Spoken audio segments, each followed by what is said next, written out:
Self-harm is when somebody intentionally harms or injures their body as a way of coping with or expressing overwhelming emotional distress.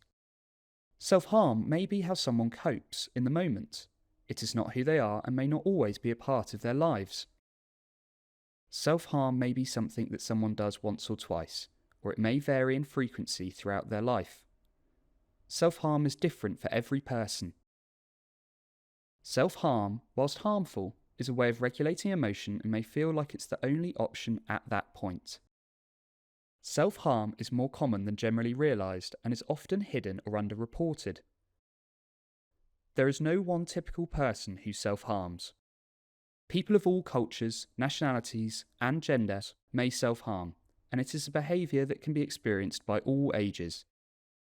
Typically, it starts between 12 and 14, peaking at 15 to 17, but people who self-harm can be older or younger. There are lots of different ways in which someone might self-harm. Some people may use the same method, whilst others may use different ways at different times. Self-harm is often used as a means of regulating emotion through releasing of tension or using physical pain to reduce emotional distress as a way of expressing emotion or to give a sense of control. There may be a specific experience which has led to the self-harming behaviour, but sometimes the reason for it may be less clear and harder to make sense of. Try not to ask why, as this can be overwhelming, and the person who is self-harming may not always know themselves why they do it. Everyone who self-harms, regardless of the reason, deserves empathy and help. There is a lot of stigma around self-harm, so it's important that it is talked about in a sensitive and compassionate way to reduce any feelings of shame and enable people to get the support that they need. Self-harm isn't attention-seeking behaviour or manipulative. There is nothing wrong with a person wanting to have their feelings taken seriously. It also isn't just a part of youth culture which young people will grow out of. Language can be important. For example, try not to refer to people as a self-harmer. This suggests that it is a part of their identity rather than just behaviour. We don't always know what words people will be comfortable with, but we can ensure we think about the words that we use. Self-harm is often hidden, so it can be hard to spot the signs. But there may be changes in behaviour that can indicate someone might be struggling, such as withdrawing, low mood, behaving in ways they don't normally, or changes in sleeping pattern, for instance, sleeping more or less.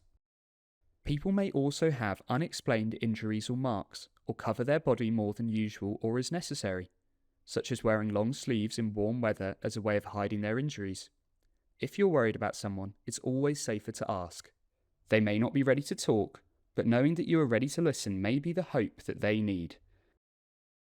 Having someone tell you that they are self-harming can be shocking and frightening to hear. It can be hard to know how to react, and you may feel anxious and scared, but how you respond and communicate can make a big difference to the person who is self-harming. Try to stay calm and empathise with them, and relate to them as a whole person, not just their self-harm. Try to use the same language as them. It can show you are listening and trying to understand. People who self-harm often do so to feel a sense of control, so try not to take this away from them by making decisions for them. You could start by simply asking them what they think might help. It is appropriate to ask whether any injuries require medical help. Remember that the extent of the self-harm does not indicate the level of distress a person is experiencing. It's important to take all distress seriously. You can also support someone to distract themselves or self-soothe, for example, doing something enjoyable or relaxing together. Try not to assume what will help, but instead ask the person you are worried about. Exposure to self-harm by other people may increase the risk.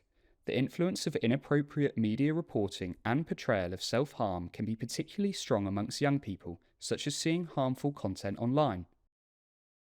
This is why it's important to talk about self-harm and to help people access support and relevant services.